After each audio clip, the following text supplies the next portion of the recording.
Shalom and welcome to the One Pasuk podcast, where the rabbis at Congregation Avos Torah each share an insight on one particular pasuk from the Parsha and reflect on each other's ideas. Rabbinic banter, I like to call it.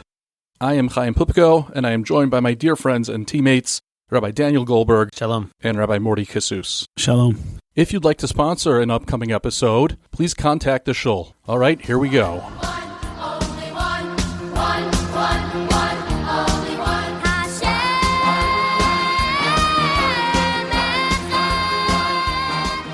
Our pasuk for this week, Parshas Balak, Perek Chav Gimel, pasuk Tes, chapter 23, verse 9. It comes from the brachos, the blessings that Bilam ends up bestowing upon Bnei Yisrael instead of cursing them as he was hired to do. His initial brachos include the following pasuk: Ki merosh tzurim erenu, umigvaos ashurenu. As I see them from the mountaintops, gaze upon them from the heights. Hen am livadad yishkon uvagoyim lo yischashav. There is a people that dwells apart, not reckoned among the nations. And these brachos are not just brachos, but they are prophetic observations, and they tell us a lot about ourselves as Klal Yisrael. But let's see what the rabbis at Avos Torah see in this pasuk. I wanted to start with the beginning of the pasuk, Ki merosh tzurim erenu. Now you have to understand, Bilam was the consummate intellectual. He was a brilliant mind. And when he was approached by Balak to go ahead and curse Bnei Israel, he's fully informed as to what this entails. And so after really thinking about Bnei Israel, he finds something that's a bit of a problem for his path forward. And he says, Ki merosh tzurim erenu. And Rashi says, Ani mistakel bereshitam. I'm looking at their origins. Ubetchilat shrashehem, and the beginnings of their roots. Va'ani ro'eh otam miuzadim hazakim kitzurim v'gvaot halalu al yedei avot v'imahot. There's a big problem here. Because their forefathers and their imahot have established something that they are still loyal to. And I assumed that maybe there would be there would be a crack in the armor somewhere. But ki merosh tzurim erenu umigvaot ashurenu. But they're rock-like. They're like hills. There's something impenetrable about them. Why? Because they're still committed to the values of the avot and imahot. And really, the pasuk continues and says, "Hen am levadad yishkon hu asher zachu lo avotav lishkon badad." Everything about their success is rooted in their commitment to their forefathers. They recognize what is important and how to go about ensuring that they stay strong. And what bothers Bilam about that is that he realized we never try to reinvent the wheel every single time. That we consider our future, it's based on our origins. And really, for us, the Chachamim explained with a mashal, there was a painter who came out with this brilliant new approach to art. And he had a whole school of students that were really studying it.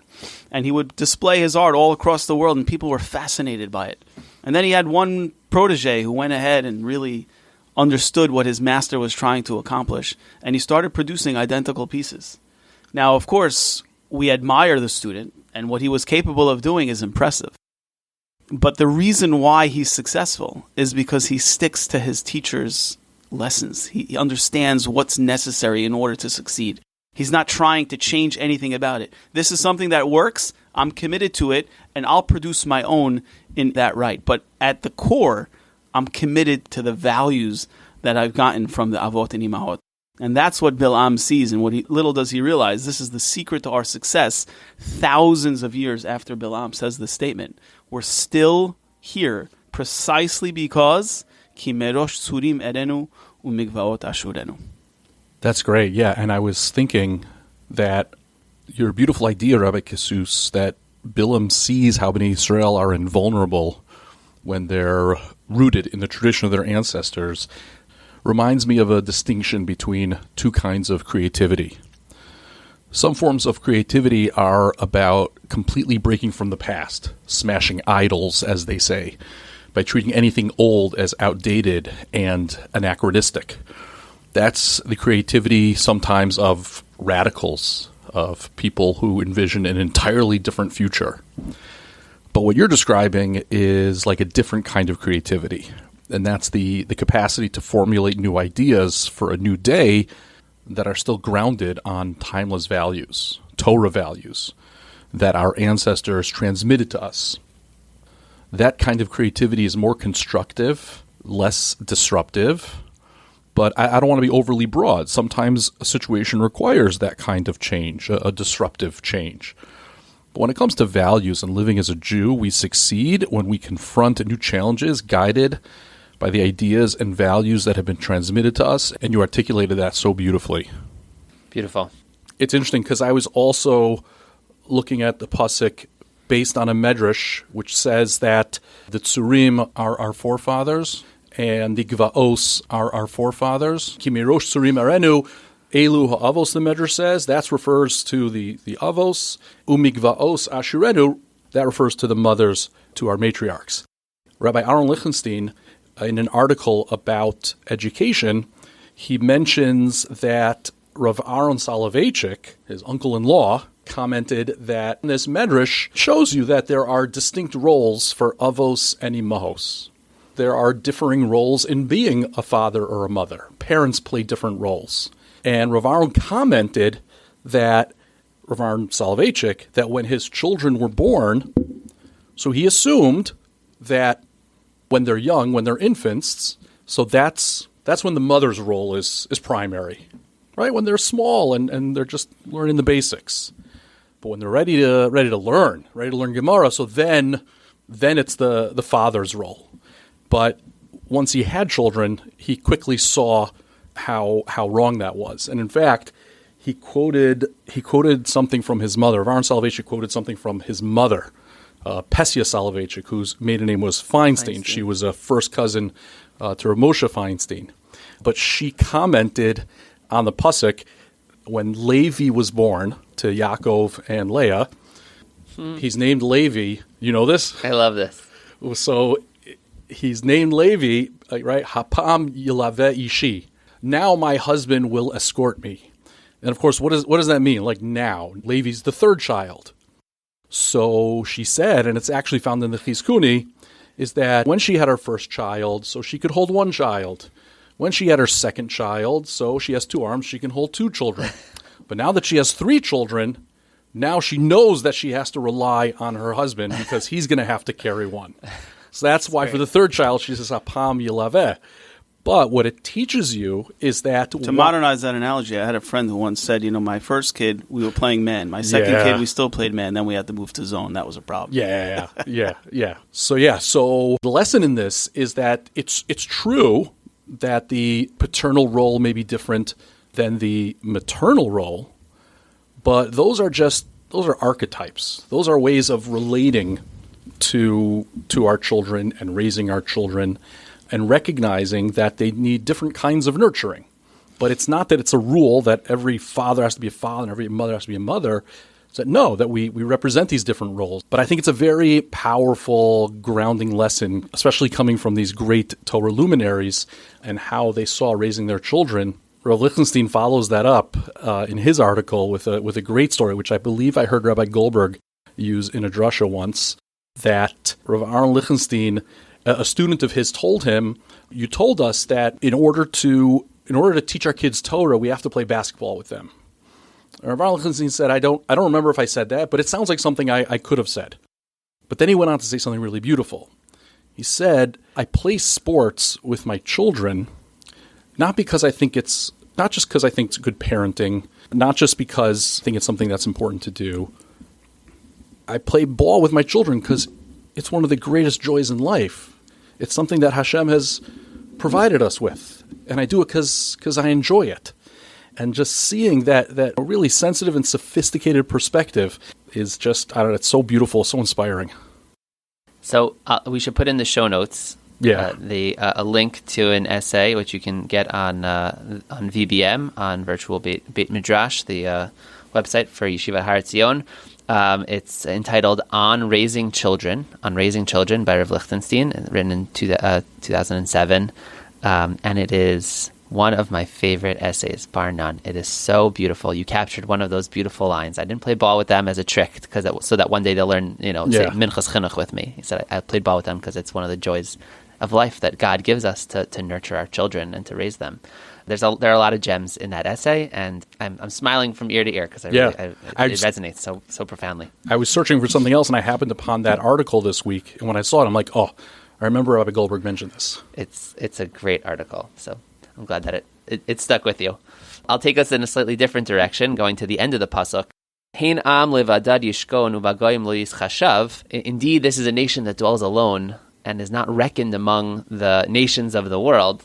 It hardly sounds like a bracha, right? I mean, we certainly feel a sense of loneliness among the nations today. In what sense is this a bracha? So I'll share with you an Nitziv who parses this pasuk as follows. He says, Hein am levadad yishkon.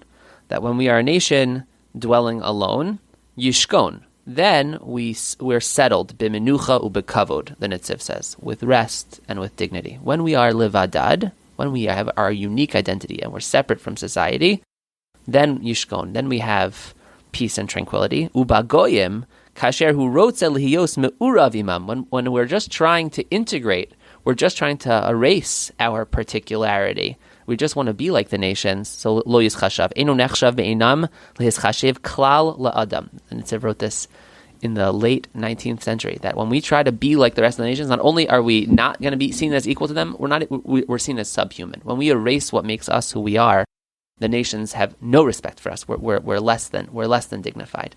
And I think you have to contextualize this in that kind of, I mean, this is always true, but I think it is enriched by recognizing that in the late 19th century, Eastern Europe, the Jews were dealing with so much hatred and anti-Semitism from the government, from unofficials, right, from their neighbors, from every direction. And there were, broadly speaking, two camps. One that said, we're being attacked because we're different and we're separate. And if we erase the part of ourselves that is different and separate, we'll resolve this issue of anti-Semitism. And the other camp was, no, we have to be strong and be very particular and kind of cloistered and separate. And these were two different camps. And in the latter camp of the cloistered and separate actually emerges really Zionism.